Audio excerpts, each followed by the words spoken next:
This episode contains discussions of sociopolitics, particularly relating to the current state of America. Listen to your own discretion. It is Tuesday, the 28th of January, 2025. My name is Pigeon Rose, and this is my song of the day.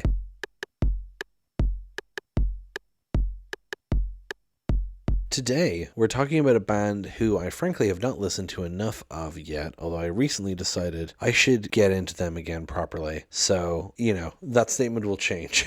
But that band is Incubus. They're a band I've known about forever because they contributed songs to the Halo 2 soundtrack. They did this whole several movements, I think there's 4 movements of the Odyssey. It's like there's 4 tracks that are related. And particularly Follow, which I want to say is the 3rd movement, is a song I always got stuck in my head. And it's mostly just consists of them going, follow, follow, follow, yeah, ooh, do.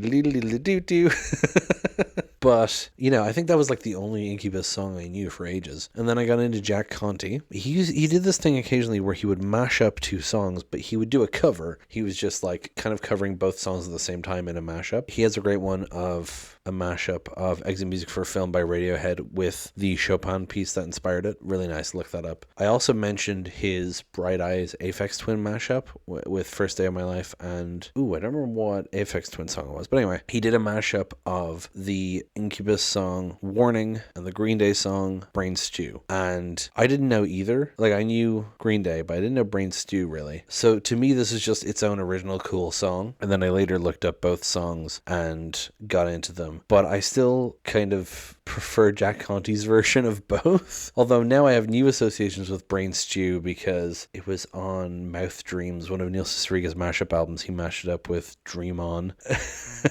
So nowadays, if I get any one of those 3 songs stuck in my head, I get all 3 songs stuck in my head. But anyway, today we're talking about the song Warning by Incubus, which I discovered through that. The music video, by the way, is relevant to the discussion, not required viewing, but I will be talking about it. Let's go listen to it now and then come back in a few minutes and talk about it.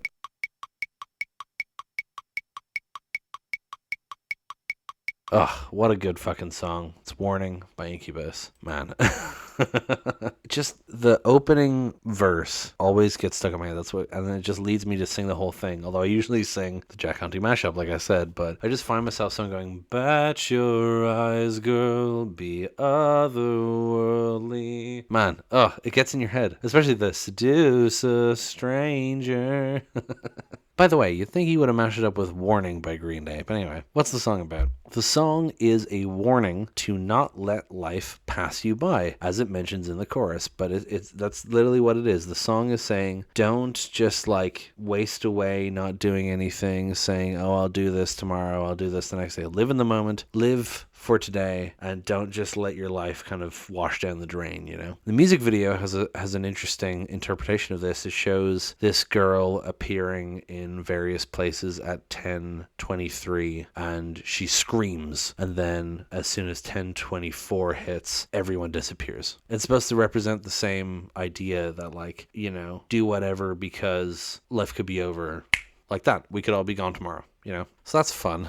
The music video did inspire me to write a short story. Thankfully, I never finished it because it was atrocious, but it had to do with a girl showing up in the same place every day at the same time. But in my story, it was a Groundhog Day loop and she committed suicide. It was dumb. Anyway, that's not what the song is about, thank God. Let's go through the lyrics, shall we?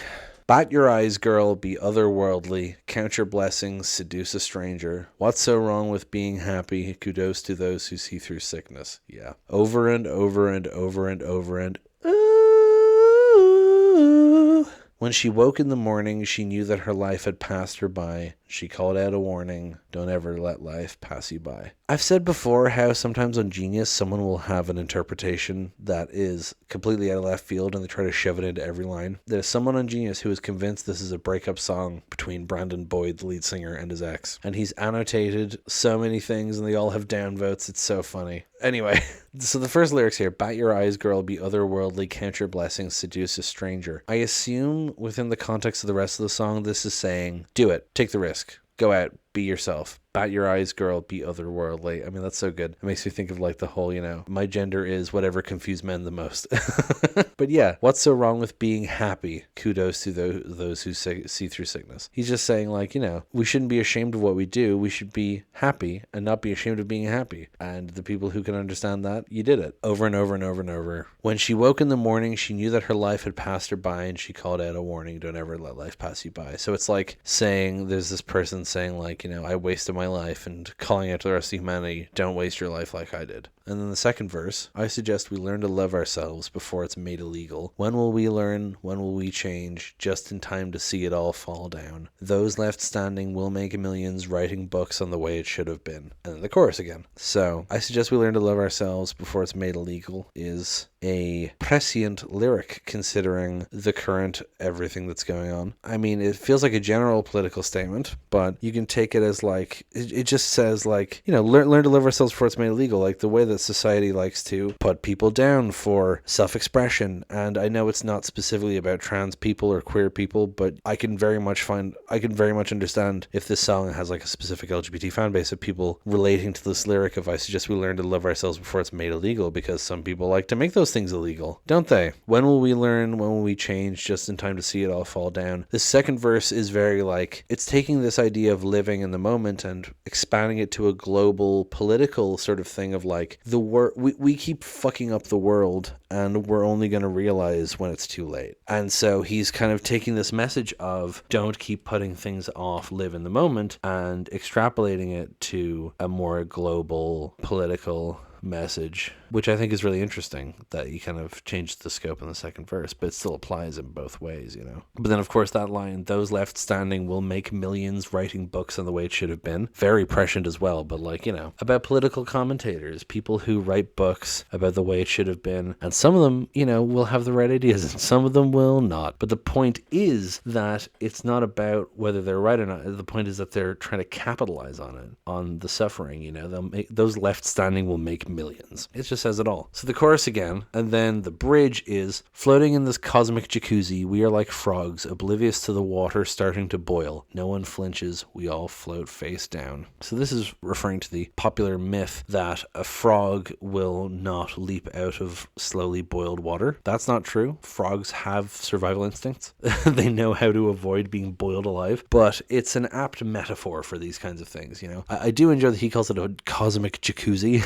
But like, yeah, we are like frogs oblivious to the water starting to boil. Now, apart from just relating that to climate change if you want to, because of the word boil, it just is talking about this slow burn of the world. The song starts off being personal and saying, don't waste your life. But then it says, don't waste the planet. Don't waste everyone's life. Don't waste the universe. We were put here to enjoy life. Don't prevent people from enjoying life. Whether it means, dance occasionally, or it means don't legislate against minority groups. Don't, murder people. Don't harm people. Like it's this global message of everyone be better and the world will be better, and don't just keep putting it off and don't keep passing the buck. We can all do this together. I really like that because it's like, it's a rock song that has this personal message and also this global message. And I didn't pick it today because it was relevant to the modern day, but now that I'm going through the song, I'm like, my God, is this song still relevant? I love it so much. I recommend the mashup as well, like I said. Yeah, and that's pretty much going to be it for this one. Thank you so much for listening. Please hit like, hit subscribe, leave a comment down below, tell me what you think, tell other people about this show. Thank you so much for listening, and I will talk to you tomorrow. Break it down.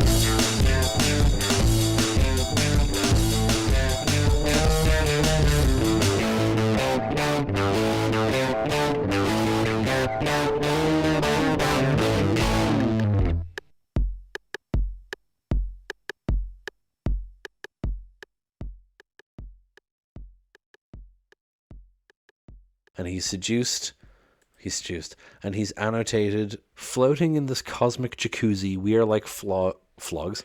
Thank you so much for listening. Please hit like, hit subscribe, leave a comment down below, tell me what you think.